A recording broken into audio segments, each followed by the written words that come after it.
Boa noite, eu sou Murilo, eu critico, e a ideia do Deus monoteísta sempre me inculcou muito. Por algumas razões. Imaginar esse ser tão grande e tão maior que é capaz de ver tudo, ouvir tudo, saber tudo e poder tudo. Esse Deus criou a Terra, criou o homem, criou a gente, e ele permite que coisas ruins aconteçam. Eu não entendo qual é o...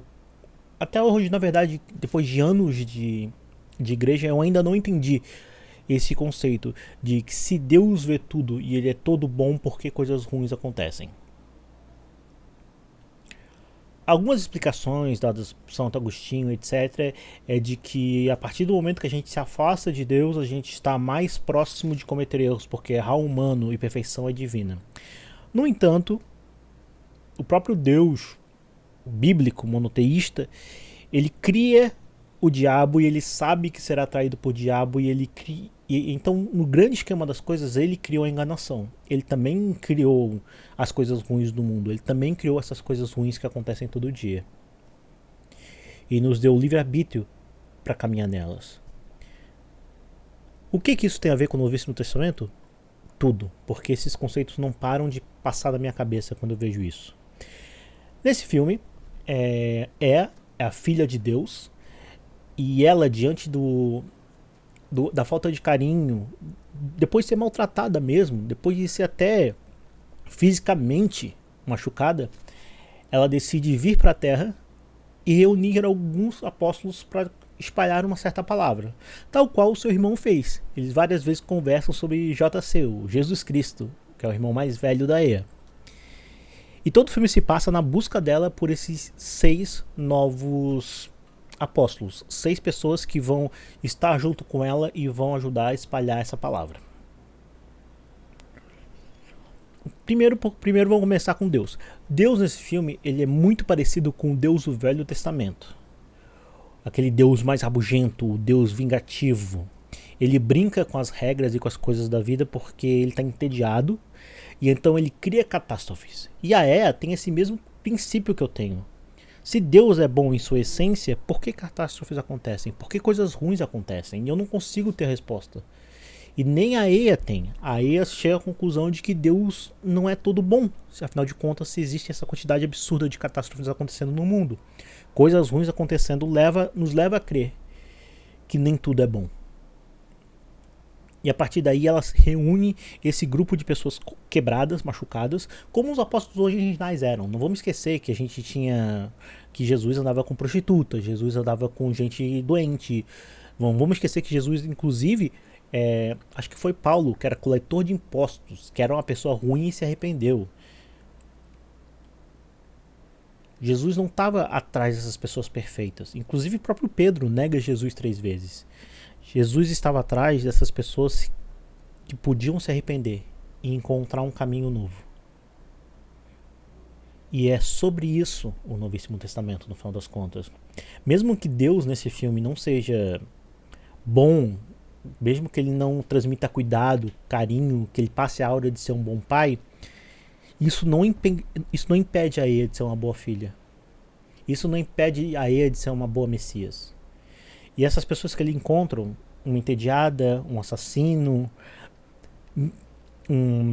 cara, como é que é o nome daquilo? Um viciado em sexo, que é pelo menos visto, né? Ele é uma espécie de voyeur, ele é viciado em pensar em sexo muito mais do que em fazer, me parece. Todos eles estão ali percorrendo esse caminho quando encontram a EA e descobrem em si que existe algo de bom. E é sobre isso que a gente está falando, reconstruir essa história. Todas as vezes que ela faz algum milagre no filme, são coisinhas pequenininhas. Ela multiplica o pão e tal. Porque isso é irrelevante. Porque o milagre em si, a multiplicação dos pães, as bodas de Caná, onde Jesus transformou água em vinho, nada disso é realmente importante. O que é importante é que esse é o momento em que Jesus se mostra para o mundo.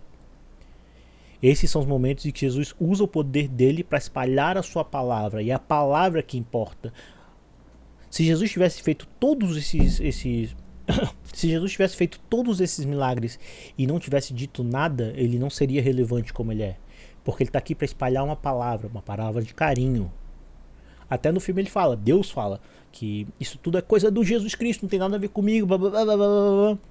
E aí eu fiquei pensando que dentro dessas pessoas, mesmo que elas sejam ruins ou quebradas, ou o filme sempre tenta te passar, te colocá-la como essas crianças que cresceram. Normalmente quem conta a história é uma criança, a versão infantil daquele adulto. E eu não consigo parar de pensar por quê. E aí eu entendi, ou talvez tenha entendido. Porque nós adultos somos essas crianças tentando se reentender. Todo mundo passou por esse momentinho em que você era uma coisa e agora você é outra completamente diferente. Esse momentinho que dita as suas escolhas, que te leva para um lado onde dificilmente você vai sair. Esse momento onde você era uma pessoa e agora essa pessoa não existe mais. E todos os apóstolos estão, de certa forma, tentando trazer de volta essa criança, trazer de volta as oportunidades e opções que essas crianças tinham. Ser pessoas diferentes do que elas são, porque o que elas são não é mais divertido, não tem mais apelo nenhum. Tal qual o próprio Deus do filme, que também não tem mais esse apelo. E quando Deus não consegue voltar para o seu computador e a esposa dele, bela, recatada do lar, finalmente tem um pouquinho de controle, ela torna o mundo um lugarzinho um pouquinho melhor. Não é porque Deus nesse filme começa como uma pessoa, ele é uma pessoa difícil, uma pessoa ruim, que tudo que sair dele é ruim. Não é porque existiu esse momento horrível na sua história que isso destrói toda a sua história. Não é porque teve esse momentinho onde alguém tentou te matar ou alguém tentou te destruir o que você é que necessariamente você tem que deixá-la conseguir. É muito mais que isso. As pessoas dizem, você começou errado, termina errado. Não, porque existem várias coisas de nós que começaram errado. A gente tem vários momentos que deram errado e mesmo assim a gente tem um mínimo de fé na gente. Quando a gente fala de Bíblia, a gente fala de Deus, eles falam muito sobre nossa imagem e semelhança. Deus nos fez sua imagem e semelhança. Ok, Deus nos fez sua imagem e semelhança. Mas qual é a imagem e semelhança que a gente assumiu de Deus? Deus é tão cruel como nós? Deus tem os problemas que a gente tem? Deus fica entediado, Deus cria, Deus para, Deus é deprimido. Deus tem esse momentinho onde parece que nada tem esperança? Afinal de contas, se nós somos a imagem dele, a imagem e semelhança, ele também passa pelos nossos pensamentos? E qualquer filme que me faça lembrar de todas essas coisas e pensar em todas essas coisas, eu acho que tem algo de especial, algo que merece ser visto. Então, no Novíssimo Testamento, ele é um filme de altos e baixos, ele tem apóstolos mais interessantes e apóstolos menos interessantes. Então, o filme ele anda nessa gangorra entre estar melhor ou pior. Mas melhor do que melhor ou pior, ele é um filme que te bota pra pensar de novo. E ele é um filme interessante. E na minha cartilha é isso que importa. Esse foi o Murilo Crítica de hoje, Novíssimo Testamento. Curta, compartilha, dá trabalho fazer, pensar isso aqui tudo. Obrigado, até a próxima.